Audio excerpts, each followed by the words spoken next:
ये कहानी है नयन और प्रीता की। चारों तरफ अंधेरा ही अंधेरा था। अमावस्या की रात थी। नयन तेजी से गाड़ी चलाए जा रहा था। प्रीता उसे बोल रही थी, पहुंच जाएंगे, इतने जल्दी क्या है। नयन ने कहा कि अभी कुछ नहीं बताऊंगा, घर चलो, फिर इस रास्ते की कहानी बताऊंगा। लेकिन प्रीता ने जिद पकड़ ली कि मुझे जानना ही है, क्या है इस हाईवे का सच। नयन ने प्रीता से कहा, बस इतना जान लो कि इस रास्ते में जो दिखता है वो सच नहीं, एक छलावा होता है। इसलिए हमें ध्यान देना है कि कोई भी कितना भी ज़रूरतमंद क्यों ना हो, हम कार से नहीं उतरेंगे। ठीक है नयन, प्रीता ने हामी भरी।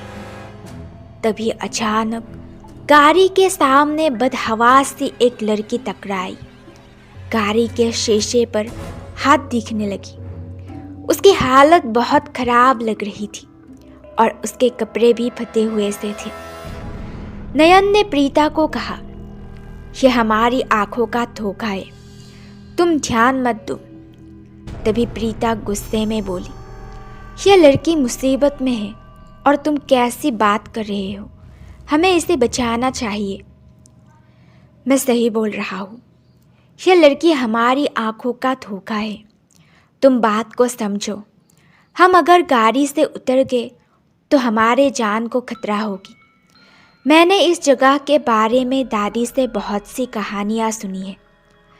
नयन ने प्रीता को समझाते हुए कहा, वो सब मुझे नहीं सुनना, तुम नहीं जा रही हो तो मैं जा रही हूँ उस लड़की की मदद करने। गुस्से में बोलती हुई प्रीता गाड़ी से उतर गई। गाड़ी से बाहर निकलते ही वो लड़की गायब हो गई। नयन ने कहा, प्रीता जल्दी अंदर आओ। लेकिन तब तक प्रीता को किसी ने दूर धकेल दिया। नयन ने आगे देखा तो वो लड़की हंस रही थी।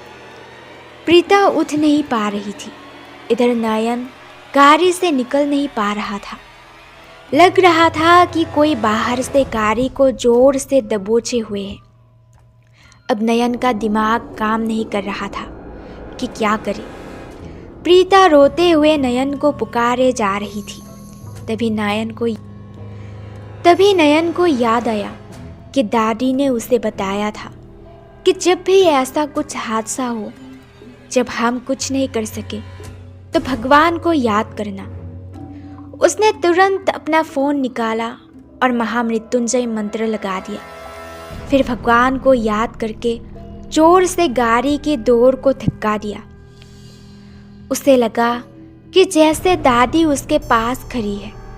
वो जल्दी से बाहर निकला और प्रीता के पास जाने लगा। जैसे जैसे वो प्रीता के पास जा रहा था, प्रीता उससे उतनी ही दूर होती जा रही थी। तभी प्रीता को लगा कि किसी ने उसके कानों में कहा, अपने मंगलसूत्र को प्रणाम करो और हनुमान चालीसा का जाप करो। प्रीता ने वैसा ही किया। अब वो धीरे धीरे नयन के पास जा रही थी। दोनों एक दूसरे के पास पहुँचे। प्रीता रोते हुए नयन से माफ़ी मांगी। नयन ने कहा, अब जल्दी से चलो यहाँ से। दोनों गाड़ी में बैठे भगवान का जाप करते करते दोनों उस हाईवे से बाहर निकल गए। नयन ने गाड़ी के शीशे में से पीछे देखा तो उसकी दादी खड़ी मुस्कुरा रही थी।